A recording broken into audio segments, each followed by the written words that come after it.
Hi, I am Dr. Syed Zahin Alam, Assistant Professor, Dayal Singh College, University of Delhi. I welcome you to this episode of UGC EPG Pathshala. In this episode, we are going to learn about concept of weathering, and in which we will discuss about the scale of weathering grades, the rate of weathering, types of weathering like physical weathering, chemical weathering, and biological weathering.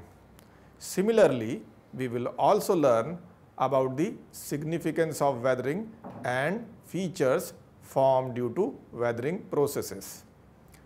Now, let us start the discussion. Weathering is the first stage in denudation of any landscape. It is actually a process by which surface and subsurface rocks break up, dissolve and decompose. It is important to note that all weathering activity occurs on the spot. Since weathering disintegrates and dissolves, decomposes the rock, in turn it facilitates the movement of the rock debris by mass wasting. Weathering is also a part of exogenic process because it directly and indirectly derives required energy from the insolation. Weathering is also an important process of earth system because it facilitates the formation of minerals and soil.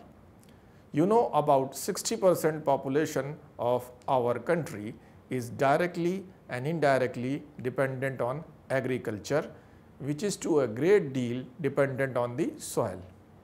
Let us understand some of the basic definitions of weathering. According to Tarbuck, weathering denotes the physical breakdown and chemical alteration of rocks at or near Earth's surface. Similarly, V.K. Sharma says that weathering is in situ disintegration and decomposition of rocks into a residuum of original matter and alteration of products in equilibrium with the stress of the environment. Perhaps the most comprehensive definition of weathering is given by Thornberry. He states that weathering may be defined as the disintegration or decomposition of rock in place. It is really a name for a group of processes which act collectively at and near the Earth's surface and reduce rock masses to the clastic state. It is a static process and does not involve the seizure and removal of material by transporting agency. We can also identify the different weathering grades of rock with the help of a scale, which is commonly known as scale of weathering grades of rock. Stage-wise, there are 6 grades of weathering, in which scale ranges between fresh weathering grade to residual soil. The figure is showing that the fresh grade exhibits no visible sign of rock material. The slightly weathered stage is defined by or identified by discoloration of rock. When less than 50% rock material is disintegrated or decomposed in a soil, it is called moderately weathered stage. In the highly weathered category, more than 50% rock material is disintegrated or decomposed in a soil. In the last and final stage, all the rock material is converted into the soil, which is known as residual soil. It is also important to note that the rate of weathering depends on many things. Number 1, property of the parent rock such as mineral solubility and rock structure. Number 2, climatic conditions, which includes frequency of frost, rainfall, temperature and length of exposure to sunlight. Rate of weathering also depends on the presence of organic activity in the soil. It is important to note that weathering processes are largely determined by climate and vegetation of a place. In general, dry locations tend to be dominated by the physical weathering, and moist places are influenced by chemical weathering. Now let us discuss different types of weathering. There are three types of weathering: mechanical, chemical and biological weathering. Mechanical weathering denotes the breakdown of rock without any conspicuous chemical change observed in the mineral of the rock. Chemical weathering involves the decomposition of rock in which decay of minerals are recorded. In real world, mechanical and chemical weathering process may operate together, though in differing proportion.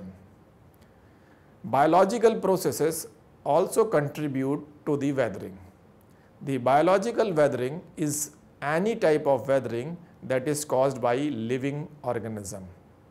Now let us first discuss physical weathering processes in detail. The process by which a rock or mineral is broken down into smaller fragments without altering its chemical composition is called physical weathering.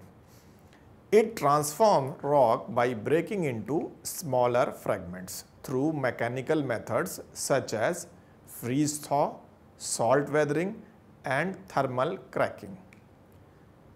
In the process of physical weathering, the forces which break the rock may originate within the rock or mineral, while others may begin from outside the rock or mineral. Both of these stresses lead to strain and the rupture of the rock, but without any conspicuous change in the chemistry of the material. The activity of physical weathering breaks large pieces into smaller ones. Therefore, smaller pieces create additional surface area for chemical weathering.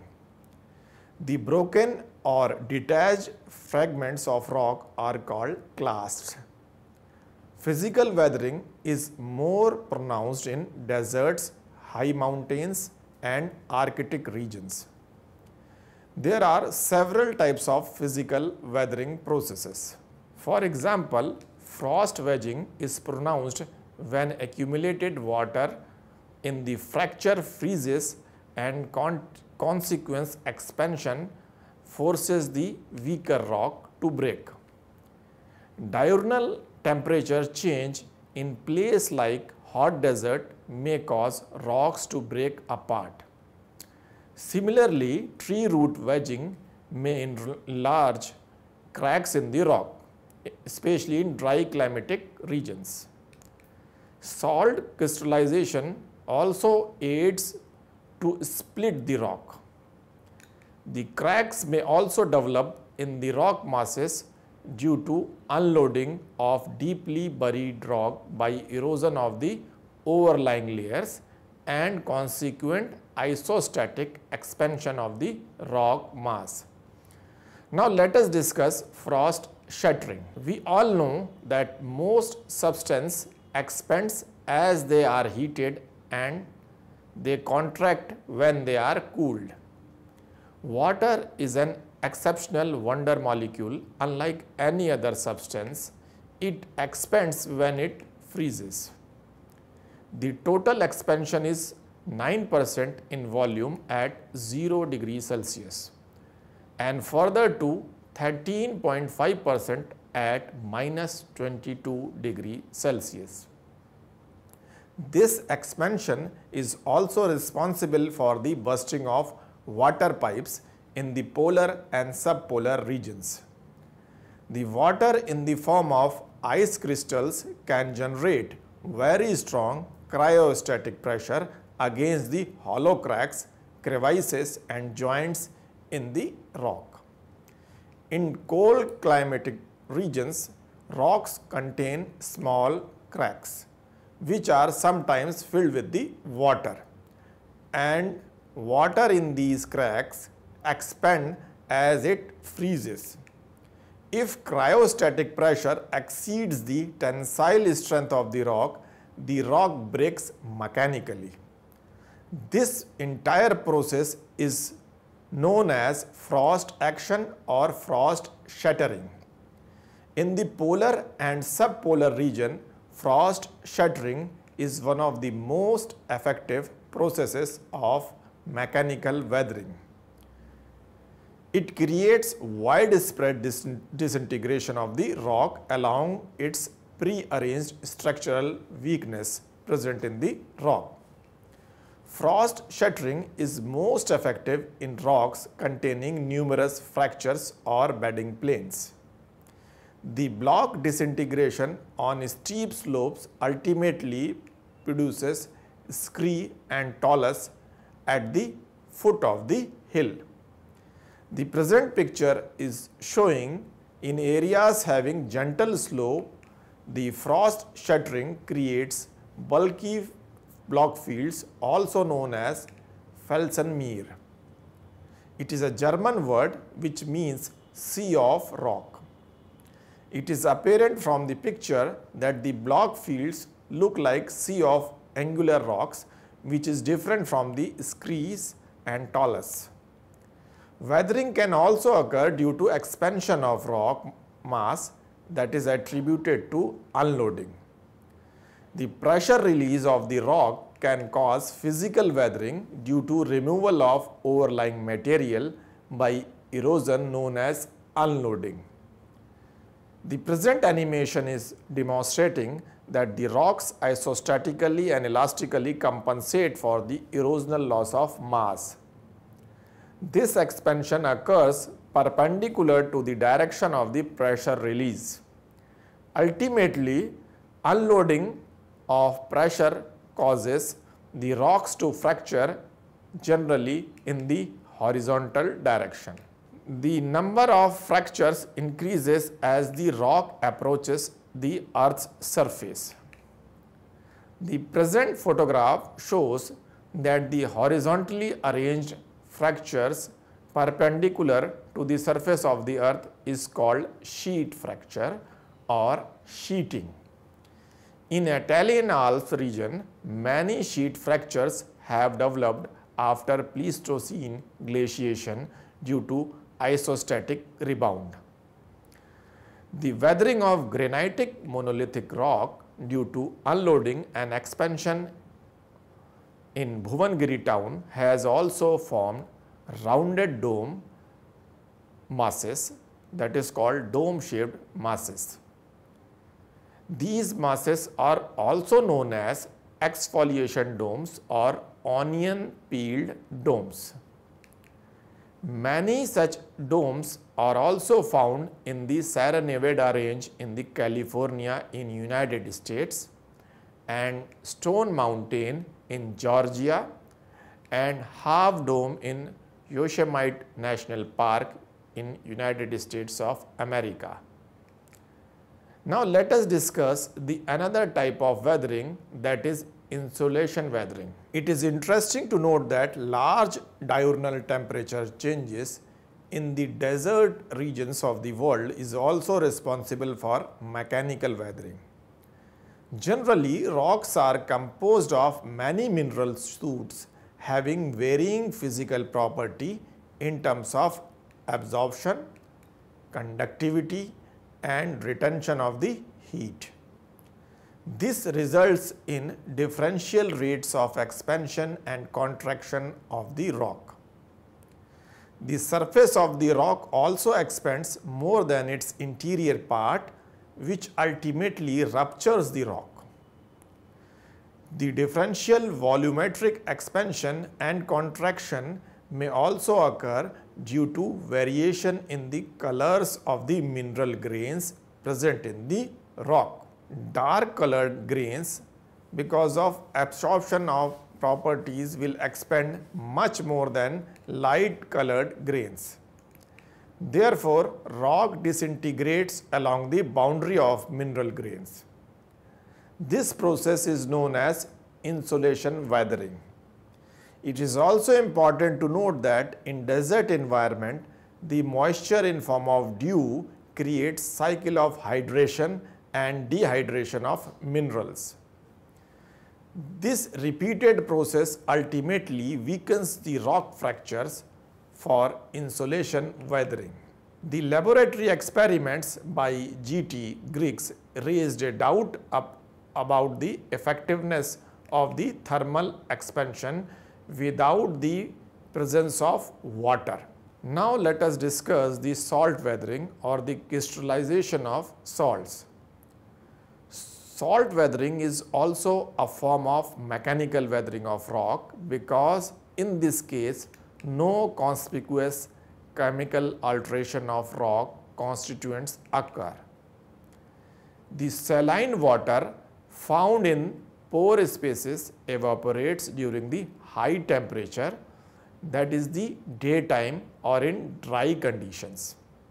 It leaves behind the salt crystals in the rock's minute opening. The expanding salt crystals exert a pressure on the walls of the host rock, which may exceed the tensile strength of the rock.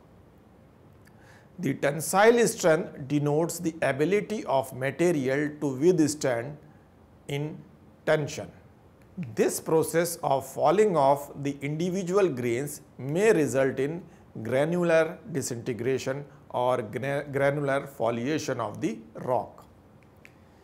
It is generally effective in coarse crystalline igneous rocks.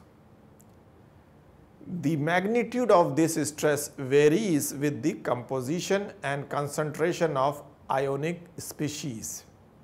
It is also important to note that the salt in the rock pores may also come out from the biogeochemical activities and also due to capillary action and airborne dust. Salt crystal growth is conspicuous in the areas with alternating wetting and drying conditions. Sodium chloride and gypsum crystals in desert areas elevate salt crystal growth. Chalk breaks down readily. It is followed by limestone, sandstone, shale and granite as shown in the present picture.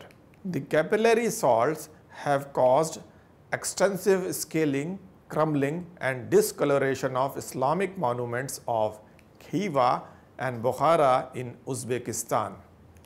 Now let us discuss the second type of weathering, that is chemical weathering. This type of weathering decomposes the rock and creates a new chemically different material that has experienced the weathering. The tendency of minerals to strive for equilibrium with the environment is called chemical weathering. In general, it is probably true that chemical weathering is more important than the physical weathering. Several chemical reactions occur in the Earth's surface environment. In order to understand the chemical weathering, we need to know the raw materials for the chemical reaction found in the rock and on the earth. In general, the agents involved in chemical weathering are as follows. Number 1, oxygen. Number 2, carbon dioxide and other gases from the atmosphere. Number 3, water from precipitation in form of rain and snow. And number 4, minerals present in the rock composition. You know, rocks can be composed of single type of elements or more than one elements. These composite substances are known as minerals. Actually, minerals are chemical substances found in the rock. Some minerals like gold or silver are made of only one element. Other minerals like quartz and calcite are mixtures of two or more elements.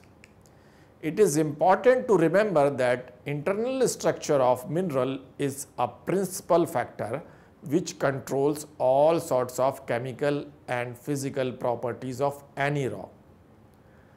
A mineral structure is really a molecular structure determined by the size of the atoms involved and by their charges and the electron configuration.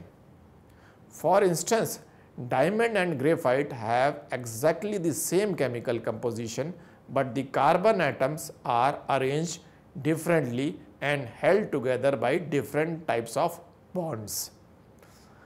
The strength of bond largely determines the chemical alteration of the minerals through chemical reaction.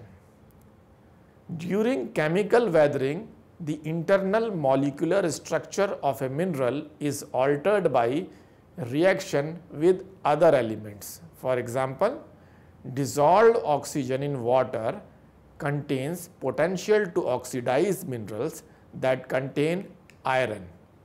This process is known as oxidation. Similarly, carbon dioxide dissolved in water creates carbonic acid that can dilute limestone. This process is known as carbonation. Pure water can also combine with the minerals to form new byproduct through hydrolysis. Water may also soften some minerals through the dissolving capability that is known as solution. Now let us discuss the main types of chemical weathering. The number one is the oxidation and reduction. In chemistry, oxidation does not necessarily imply oxygen but simply denotes the loss of electrons, which is evident in the present animation. It involves a chemical reaction with oxygen. The burning of wood or paper occurs due to oxidation process. The oxidation is an important part of our kitchen. That is, when we cook our food, oxidation process is always there in assisting the burning process. In minerals, a conspicuous example can be given by rusting. In the Earth's surface environment, the element that is most prone to oxidation is the iron. Most of the minerals found in igneous and metamorphic rocks contain Fe2 plus ions which react with the oxygen. The sign of oxidation can be noticed in shallow water bodies and aquifers carrying organic matter. Now let us discuss second type of chemical weathering, that is solution. A solution is a homogeneous mixture in which one substance is called as solute, which is dispersed in another substance that is called the solvent. The solutions are everywhere around us. The air we breathe is a solution, that is chiefly oxygen and nitrogen gas. The ocean is also a solution consisting of many salts such as sodium chloride dissolved in the water. The pure water is also an effective agent in dissolving some minerals. The water can dissolve soluble rock forming minerals and break down the molecular structure of the certain minerals. The dissolved salt may also form salts or salt crystals to facilitate physical weathering mechanism. Solution tends to be most effective in areas that have hot humid climates. Now let us discuss third type of chemical weathering, that is carbonation. Carbonation is the reaction of carbonate and bicarbonate with minerals. The formation of carbonates usually take place as a result of other chemical processes. You know that atmosphere contains carbon dioxide. When rainfall occurs, water and carbon dioxide combines and then it forms carbonic acid, that is H2CO3. This process in turn helps in dissolving minerals, particularly those susceptible to weak acids such as calcite, dolomite and marble. Carbonation is especially active when the reaction environment is abundant with carbon dioxide. The carbonation process is especially active in karst regions of the world. The solubility of karst relies on the volume of carbon dioxide stored in the karst system. Now let us discuss fourth type of chemical weathering, that is hydration. The hydration denotes chemical composition of water molecules with other mineral substances. According to Peterson, in weathering by hydration, water molecules attach to the crystalline structure of a mineral without causing a permanent change in that mineral's composition. The water molecules are able to join and leave the host minerals during hydration and dehydration process. In many situations, H plus and OH ions become a structural part of the crystal lattice or network of the minerals, as it is evident in the present animation. The hydrated minerals expand many times the volume of their original state, which creates mechanical stress in the rock to disintegrate. The cycle of hydration and dehydration in minerals further boost the stress mechanism eventually that breaks the rock. Hydration also accelerates decomposition reactions by expanding the crystal lattice.